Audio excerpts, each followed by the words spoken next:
आज के बालिका वधू एपिसोड की शुरुआत कुछ ऐसे होती है। आनंदी और डिंगली कड़वी बा के घर आते हैं। कड़वी बा कहती है कि तुम दोनों ने बहुत पैसा कमाया है। डिंगली कहती है कि ये सब आनंदी की वजह से हुआ है और वो बा के पास कुल्फी मांगती है और आनंदी कहती है कि उसे स्कूल जाना है। भवन कल्पेश को अपने बाइक पे बिठा कर घुमाने लेके जाता है, मगर खीमजी को सामने से आता देख वो रास्ता मोड़ लेता है और वो बाइक को रोक के किसी अनजान के घर में घुसकर दरवाजे के पीछे छिप जाता है। खीमजी भी वहाँ आते हैं और घर के अंदर प्रवेश करते हैं और उतने में ही भवन घर के बाहर निकल जाता है और सोचता है कि चलो आज मैं बच गया।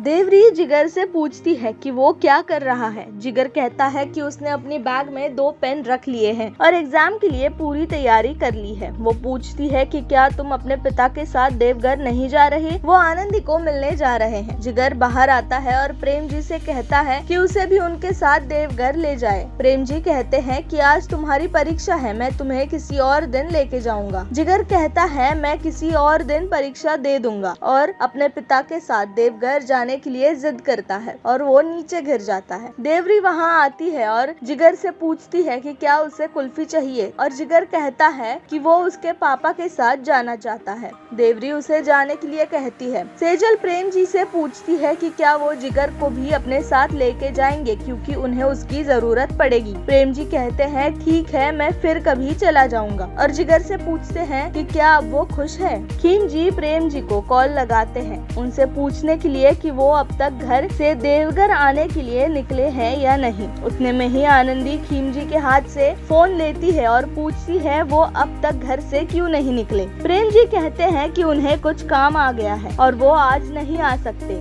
उन्हें कुछ अर्जेंट काम आया है, वो उससे मिलने किसी और दिन आएंगे और वो आनंदी से माफी मांगते हैं। आनंदी कहती है कि इस बार मैं आपको माफ करती हूँ मगर अगले समय मैं आपको माफ नहीं करूँगी। सेजल आनंदी से पूछती है वो कैसी है। आनंदी कहती है वो ठीक है और उसकी ओर से काका का कान खींचने को कहती है। खीमजी आनंदी से कहते हैं तुम काकू से ऐसे बात करोगी और आनंदी कहती है कि वो तो सिर्फ मजाक कर रही थी। रतन कल्पेश के पास आती है और खाना खाने के लिए कहती है। कल्पेश कहता है कि मुझे कुछ और देर सोना है और वो सो जाता है। खीमजी पूछते हैं कल्पेश को क्या हुआ। रतन कहती है मुझे नहीं पता उसे क्या हुआ। खीमजी रतन से कहते हैं कि वो चिंता ना करे। आनंदी और डिंगली कड़वी बा के घर आते हैं। आनंदी कहती है हम चूड़ियां बेचने के लिए प्रैक्टिस करेंगे और कहती है वो बालिका वधू में जैसे आनंदी ने दुपट्टा पहना था वैसे पहनेगी और डिंगली को कहती है वो दादी सा जैसे बर्ताव करे। आनंदी चूड़ियां बेचने का प्रयास करती है, वही डिंगली खरीदारियों से पैसा इकट्ठा करती है। प्रेम जी आनंदी के घर आते हैं क्योंकि वो कल नहीं आ सके थे। आनंदी खुश हो जाती है। प्रेम जी कल्पेश को लाए हुए तोहफे देते हैं। आनंदी कहती है कि काकू उसे ज्यादा प्यार करती है। प्रेम जी कहते हैं कि आनंदी के पास चूड़ियां बेचने के लिए कुछ अलग तरीके हैं और वो आनंदी की तस्वीरें लेते हैं। आनंदी प्रेम जी को 2-3 दिन रुकने के लिए कहती है।